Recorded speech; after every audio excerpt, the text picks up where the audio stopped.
ભાઈ શું નામ છે તમારું ને ક્યાં રહો છો તમે? અમે અહીં રહે છે ઠેનવટ ફાટક તલાવડી ઉપર રહી છે. કયા ગામ? ઉમરેજ. શું નામ તમારું? શ્યાલાભાઈ મારું નામ. શું તકલીફ છે, રજૂઆત છે તમારી? અમારી રજૂઆત એક જ છે કે આ પાણી લેવાનું પાણી પાછું બોભારે પાછું આવે છે. તો કઈ રીતે? આ જો ગંદારા તે પાણી પાછું આવે છે. આ પાણી બધું આપાતકા છે. તો પછી અમારા ઘરોની શું હાલત આવશે, અમારા ઢોરોની શું હાલત, અમારા છોકરા બાકરોની શું હાલત આવશે? તો આ અહીં તો આવે છે, અહીંથી પાછું ઉમરેઠમાં ઘૂસાશે. ઉમરેઠમાંથી આ જે આપણે માર્કેટ છે, માર્કેટ આખી નાશ કરશે આ પાણી પીવે. કયા કારણે આ પાણી ભરાવાનું ચાલુ થયું? આ ગંદારું જે ઓપન ગંદારું બનાવું ના બનાવનાર છે, સાઈડમાં રોડ કાઢ્યો રેલવે વાળા રોડ નું ગંદારો બે કેટલા ફૂટની આ પાઇપો છે? 4 ની કહેવાય ને, 4 ની પાઇપો 2 મિલી છે. તો આ ગંદારું કેટલા ફૂટ? 7 ફૂટ પાણી કાયમ નહેરે છે, એના બદલે 2 ફૂટમાં પાણી નહેર છે ખરું? હવે એટલે રેલવે વાળા પાઇપો નાખીને પેક કર્યું એટલે પાણી ભરાય? હા, એટલે પાણી ભરાય છે. એમ તમે કેટલા પરિવારો કેટલા વર્ષથી રહો છો? અમે લગભગ 22 થી 25 ઘરો રહી છે, બે સાઈડેથી. તો અમે લગભગ 40 થી 45 વર્ષ રહી છે. તમારી રજૂઆત શું છે? અમારી રજૂઆત આ ગંદારું તોડ જ એમ તોડીને ઓપન બનાવો, એમ તોડીને ઓપન બનાવો. અરજી તો અમે આલેલી નથી, જેટલી વખત બનાવ્યું કે દિવસે ના કીધેલું હતું કે સાહેબ આ ગંદારું છે ઓપન બનાવજો, ભલે થોડું નાનું બનાવો તો ઓપન બનાવો તમે. અમારી અરજી સ્વીકારી, મેમ્બરોની અરજી સ્વીકારી, આગળ મોકલાય, એમનું કોઈ અમલ થયો નહીં આ અરજીનો. એમ હવે જો આ ઓપન ના થાય ને આવી રીતે ભૂંગળું રહે તો પાણી ભરાવાની શું સમસ્યા આવશે તમારા ઘરે? અમારા ઘરે બધા પાણી ફરી વળશે. વાત લાગ્યો એટલે અને ઉમરેઠમાં પાણી પીવાય છે. આ પાણી પાછું આવવા માંડ્યું છે. આ પાણી ધક્કો થતો નહીં બિલકુલ. ધક્કો થાય તો આગળ પણ પછી રોડ નું ગંદારું છે, એ અમે કહ્યું હતું ઓપન બનાવ, એ ગંદારું પૂરી ગયું. રોડ ને તે 2-5 વર્ષ છે ખાલી, એટલે આ બધું તોડી નાખવાનું. પાણી પાછું આવે, રોડ ની પેલી બાજુ પાણી પાછું આવે છે. આ વિશે તમે ઉમરેઠ નગરપાલિકામાં રજૂઆત કરી હતી? હા, અમે નગરપાલિકામાં રજૂઆત કરેલી સાહેબ. નગરપાલિકા વાળા જોઈશું તો ભીલે પંજાબ રેલવે ખાતામાં જાવ, અમારી જોડે ના એવું અમને કહી દીધું. તમારું નામ ને આ વિસ્તારનું નામ કહેતો? આ સત્તા તલાવડી પરબિયા આંબા વાળું ગંજારું, જૂનો પરબિયા આંબા વાળું ગંજારું આવ્યું, અને કોચેસ મંડીની સામે. શું નામ છે તમારું? કયા ગામમાં ક્યાં રહો છો? ઉમરેઠ. નામ? વાલાભાઈ મોહનભાઈ. શું રજૂઆત ને શું તકલીફ? અમારા તકલીફ સાહેબ એ છે કે પાણીનો કાલનો એક ધારો વરસાદ છે, પાણી અટકા છે, રેલવે નું ગંધારું હોકડો થઈ ગયું, અને સડક નું ગંધારું હોકડો છે. કેટલા વર્ષો છે પાણી પેલકર જતું નહીં સાહેબ. પાણી પડે છે. અમારા નાનો છોકરો, ઢોરો, ગાયો આમ ચો રાખું. આ પાણી પાછળ કેટલું ભરે? અમારા નથી પાણી ખાવું પીવું છું. પાણી આગળ જતું નહીં ને પાણી પાછું આવે? હા, પાણી પાછું આવે છે.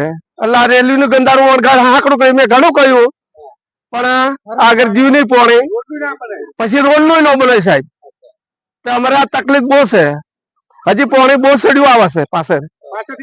હા, હજી અમારા ઢોરો તો આગળ મોકલી દીધો થોડો, પણ બીજો ઢોરો તો બોલતો.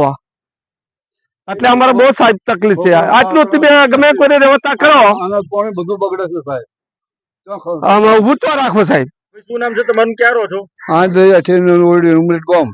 શું તકલીફ છે? આ તકલીફ પાણી ની, નાળા ની, પાણી ભી બહુ કરે છે. છોકરો બાકરો ઢોરો ઢાંખર નું બધું ચો મૂકવો આગળ પાણી આગળ ધક્કો ખાઈ પાછું પડે.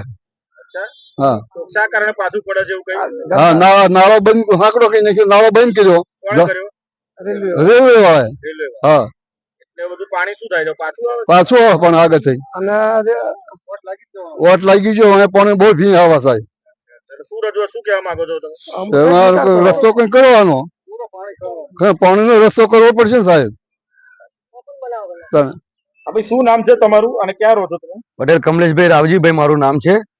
નિશાળવાળા ફળિયામાં છે ને, આ વિસ્તારના વોર્ડ નંબર 3 નો હું કાઉન્સિલર છે, આ વિસ્તાર મારામાં આવે છે.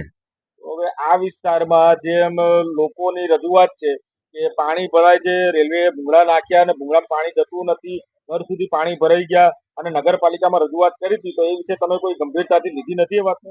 આ વિસ્તાર આ બાબતને અમે ગંભીરતાથી લીધી હતી, અને રોડ ચાલુ થતા પહેલા અમે રેલવે વિભાગમાં અરજી પણ આપી આવ્યા છે કે તમે ભૂંગળા નહીં, ઓપન બોક્સ, કન્વર્ટ બોક્સ બનાવો, જેથી કરીને પાણીનો નિકાલ સરળતાથી થઈ શકે. તો તે છતાં પછી તમે કહો છો કે અરજી કરી, તે છતાં કેમ આવા પ્રશ્નો કે પાણી ભરાયું છે, આગળ જતું નથી, અને લોકોના ઘરો સુધી પાણી ભરાયું છે? રેલવે વાળાને વારંવાર રજૂ કરવા છતાં એમને બોક્સ ડ્રેન બનાવ્યું નહીં, અને ભૂંગળા 2 જ નાખ્યા છે. એને કારણે આ પાણીનો દબાણ વધ્યું છે. બાકી આ પહેલા વિસ્તારમાં કે આટલું બધું પાણી ભરાય નહીં.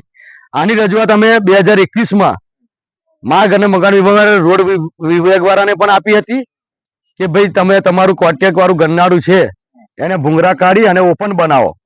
2023 પણ મેં અરજી કરી હતી, 2024 કરી, રિટર્ન આવી છે અરજી આરપીએડી ખોલ્યા વગર. વારંવાર રજૂઆત એમને પણ કરી છે મેં કે તમે તમારું ગરનાળું ઓપન બોક્સ બનાવો હાઈવે નું. એમને પણ કઈ કર્યું નથી, વાતને ધ્યાનમાં લીધી નથી. અને હાલ તમે પરિસ્થિતિ જુઓ તો રેલવેના કે કોન્ટેક્ટ વાળા ગરનાળેથી પાણી પાછું આ રેલવે તરફ આવી રહ્યું છે. અચ્છા, ના ગરનાળામાંથી પાણી આગળ જવું જોઈએ હા, અને પાણી પાછું આવી રહ્યું છે. આ પાણી અહીંથી શેરી નદીમાં જાય છે. તો હવે આ સમસ્યા અહીં આજે 20-22 પરિવારો રહે છે હમ. અને ઘર સુધી પાણી જતા રહ્યા છે. 20-22 પરિવારો ઘરો છે અને ઉમરેઠ સુધી પાણી, જો આનું સમાધાન નહીં તો ઉમરેઠ સુધી પાણી ભરાવાની સંભાવના છે, તો આનું સમાધાન તમે કેવી રીતે કહો છો અને શું કરી શકાય? હાલ બંને ગરનાળા તોડી નાખવા પડે, રેલવેના પણ ભૂંગરા કાઢી નાખવા પડે અને હાઈવેના પણ ભૂંગરા કાઢી નાખવા પડે. આ સવારે બી રેલવે વિભાગમાં મેં આ વિડીયો અને ફોટા નાખ્યા છે. આરએનબી માં બી નરેશભાઈ કરીને છે, એમને પણ ફોટા નાખ્યા છે. નરેશભાઈ કહે છે હું જેસીબી મોકલું છું, પણ અત્યાર સુધી જેસીબી આવ્યું નથી. કોણ લાગતા વળગતા અધિકારીઓ કોણ છે રેલવેમાં? રેલવેમાં શિવમભાઈ કરીને સાહેબ છે. સાહેબ સારા છે, વાતને સાંભળે છે પણ કરે, પણ અત્યારે એમના મોટા સાહેબ કઈ ગેરહાજર છે, એટલે કે છે આવતીકાલે એનું નિરાકરણ અમે કરી દઈશું એવું જણાવ્યું છે એમને. ચોક્કસ અમે પણ પ્રયત્ન કરીશું કે આજે જ મીડિયા દ્વારા લાગતા વળગતા રેલવેના અધિકારી સાથે જવાબ મગાય અને આ લોકોની